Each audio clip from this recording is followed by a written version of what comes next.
इन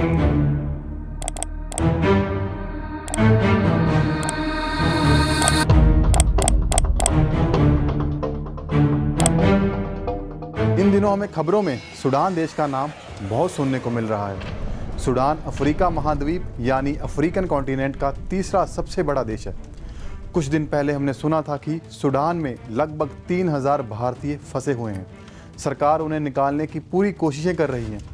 इन खबरों ने एक ना एक बार हमें यह सोचने पर मजबूर तो ज़रूर किया था कि आखिर सूडान में हो क्या रहा है, भारतीय लोग वहाँ फंस कैसे गए। आज हम आपको सूडान में चल रहे उस विवाद की पूरी जानकारी देंगे जिसकी वजह से भारत सरकार ने इमरजेंसी रेस्क्यू ऑपरेशन चलाकर वहां से अपने लोगों को निकालना शुरू किया। आप सभी का स्वागत है पंजाब केसरी टीवी में। मैं हूं विवेक कुमार।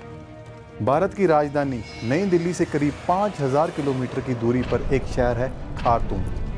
यह शहर अफ्रीका के तीसरे सबसे बड़े देश सूडान की राजधानी है। बीते 2 हफ्तों में इस शहर ने बहुत ही भयंकर मंजर देखे। खार्तूम और उसके आसपास के इलाके गृह युद्ध की चपेट में आ गए। लोग सिर्फ गोलियों और बम धमाकों की ही आवाज़ें सुन रहे हैं। सभी अपनी जान बचाने के लिए इधर उधर भाग रहे हैं, दूसरे लोगों से मदद की गुहार लगा रहे हैं। इस गृह युद्ध में अब तक करीब 500 लोगों की मौत हो चुकी है। इस गृह युद्ध में फंसे लोगों में 3000 से ज़्यादा भारतीय भी शामिल हैं।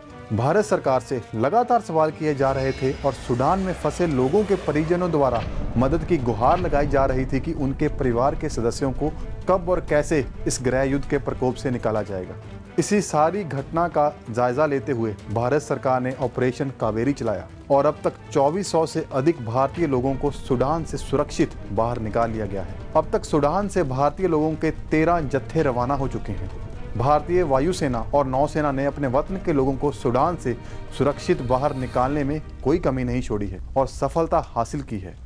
हमने यह तो जान लिया कि सूडान में गृह युद्ध चल रहा है जिसमें सैकड़ों लोगों ने अपनी जान गंवा दी है। आइए अब जान लेते हैं इस गृह युद्ध की पूरी कहानी। सूडान में जो गृह युद्ध छिड़ा हुआ है वह सेना के 2 सुप्रीम कमांडरों की जिद की वजह से ही हो रहा है।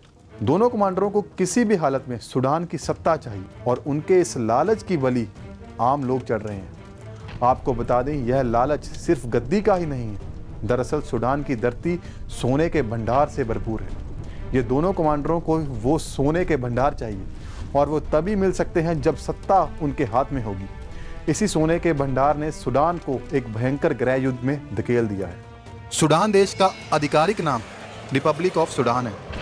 इस देश के दक्षिण पश्चिम यानी साउथ वेस्ट में सेंट्रल अफ्रीकन रिपब्लिक है, तो पश्चिम यानी वेस्ट में चाड है। वहीं उत्तर यानी नॉर्थ में इजिप्ट है, उत्तर पूर्वी यानी नॉर्थ ईस्ट में एरिट्रिया है, दक्षिण पूर्व में यानी साउथ ईस्ट में इथियोपिया है, उसके उत्तर पश्चिम यानी नॉर्थ वेस्ट में लीबिया है। इस देश के दक्षिण यानी साउथ में दक्षिणी सूडान और पूर्व में लाल सागर यानी रेड सी है।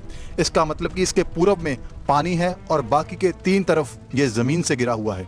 जैसा कि इस देश के नाम से ही जाहिर है रिपब्लिक ऑफ सूडान, तो इस देश में लोकतंत्र है, लेकिन वो सिर्फ कहने के लिए है क्योंकि देश की सत्ता ना तो सेना के हाथ में है और ना ही किसी नेता के हाथ में है। यहाँ कहने के लिए दोनों मिलकर सरकार चला रहे थे। इसे ट्रांजिशनल सॉवरेनिटी काउंसिल कहा जाता है। इसकी स्थापना 20 अगस्त 2019 को हुई थी, लेकिन अब ये भी भंग है और सत्ता पर कब्जे की ज़बरदस्त जंग चल रही है। आइए आपको बताते हैं कि यह ट्रांजिशनल सॉवरेनिटी काउंसिल क्या है और कैसी दिखती है ये काउंसिल।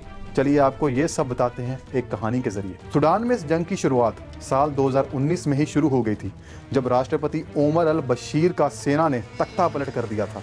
बशीर 1989 से ही सूडान की सत्ता पर काबिज थे और उन्होंने भी सत्ता पर कब्जा करने के लिए राष्ट्रपति सादिक अल महदी का तख्ता पलट ही किया था।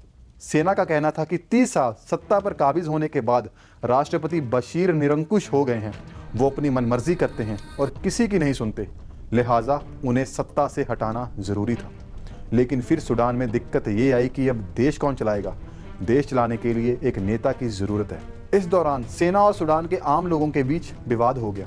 आम लोग चाहते थे कि देश में फिर से चुनाव हो और लोकतांत्रिक प्रक्रिया बहाल हो, लेकिन सेना चाहती थी देश का पूरा कंट्रोल उनके हाथ में रहे। इस वजह से करीब 4 महीने तक सेना और आम लोग आमने सामने रहे। राजधानी खार्तूम में सूडान पर शासन करने के लिए बनी सेना की ट्रांजिशनल मिलिट्री काउंसिल यानी टीएमसी ने आम लोगों का कत्लेआम कर दिया।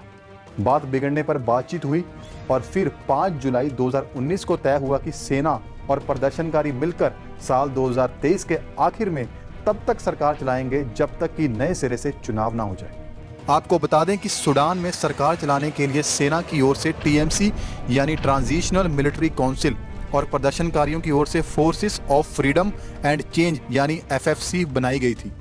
17 जुलाई 2019 को टीएमसी और एफएफसी के बीच लिखित समझौता हुआ।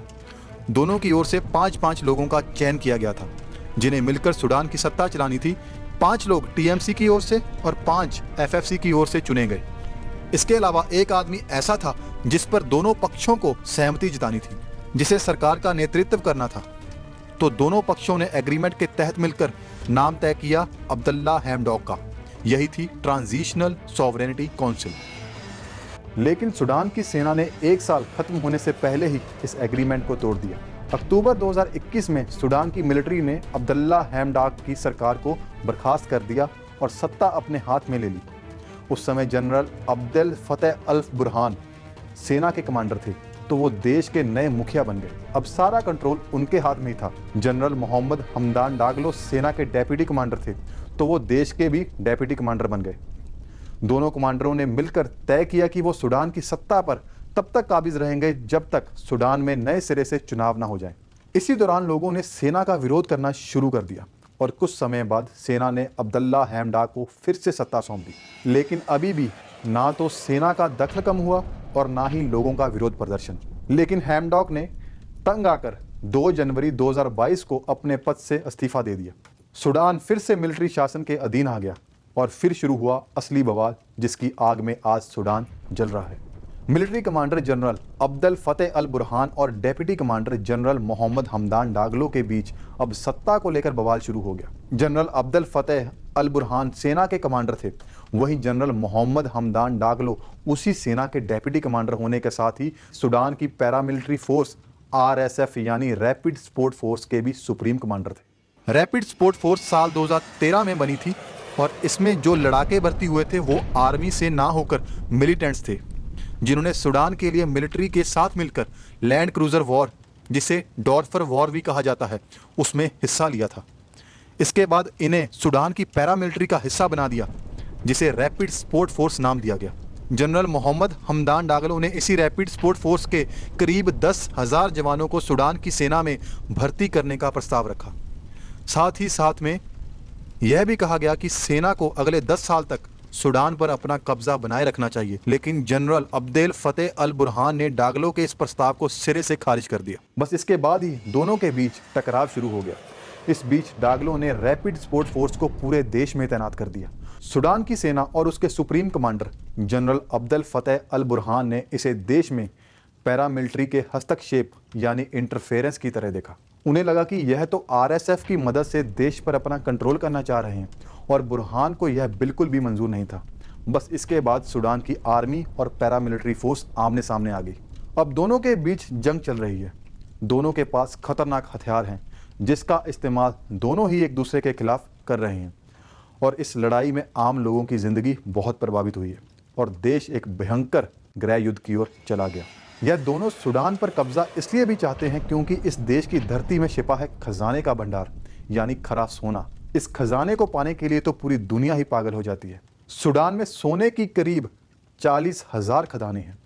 ये खदानें जिसके कब्जे में हैं उसके पास अथाह दौलत है, जिसके पास अथाह दौलत है उसके पास अथाह ताकत भी है, क्योंकि सोना डॉलर में बिकता है। इस डॉलर का इस्तेमाल हथियारों की खरीद में होता है। इससे साफ है कि जिसके पास ज़्यादा सोना उसके पास ज़्यादा डॉलर, और जिसके पास ज़्यादा डॉलर उसके पास ज़्यादा हथियार, जिसके पास ज़्यादा हथियार उसके पास ज़्यादा ताकत है। तो चाहे वो सूडान की आर्मी के commander general Abdel Fattah al Burhan हो या फिर रैपिड सपोर्ट फोर्स के कमांडर जनरल मोहम्मद हमदान डागलो, दोनों को ही ये दौलत और ताकत चाहिए। इसलिए वो गृह युद्ध लड़ने में लगे हुए हैं। इस गृह युद्ध की वजह से दुनिया परेशान है। सूडान में अमेरिका के भी लोग हैं, ब्रिटेन के भी लोग हैं, फ्रांस के और भारत के भी लोग हैं। सबको वहाँ से निकालने की कोशिशें जारी है। इस काम में भारत समेत दुनिया के तमाम देशों की मदद सऊदी अरब कर रहा है, क्योंकि सूडान से लगे लाल सागर यानी रेड सी के उस पार सऊदी अरब है। अमेरिका और ब्रिटेन समेत कुल 9 देश अपने अपने डिप्लोमेट्स को सूडान से निकाल चुके हैं। अब भारत ने भी सूडान में फंसे भारतीयों को निकालने के लिए ऑपरेशन कावेरी चलाया है। बता दें कि सूडान का एयर स्पेस पूरी तरह से बंद है और भारतीयों को सूडान से निकालने के लिए पानी का रास्ता अपनाया जा रहा है और लाल सागर यानी रेड सी को पार कर उन्हें सऊदी अरब के जेदा पहुंचाया जा रहा है। यहाँ इंडियन एयरफोर्स के 2 C-130 विमान पहुंचे हुए हैं। यही सूडान से सऊदी अरब तक लाल सागर को पार करवाने के लिए इंडियन नेवी का INS सुमेधा सूडान के पोर्ट पर मौजूद है। यानी हमारी भारतीय वायुसेना और नौसेना देश के लोगों के प्रति अपना फर्ज बेखूबी से निभा रही हैं। अब देखना हो कि यह गृह युद्ध कब खत्म होगा और कब सूडान में हालात सामान्य होंगे, क्योंकि ऐसे गृह युद्धों में आम लोगों का बहुत नुकसान होता है।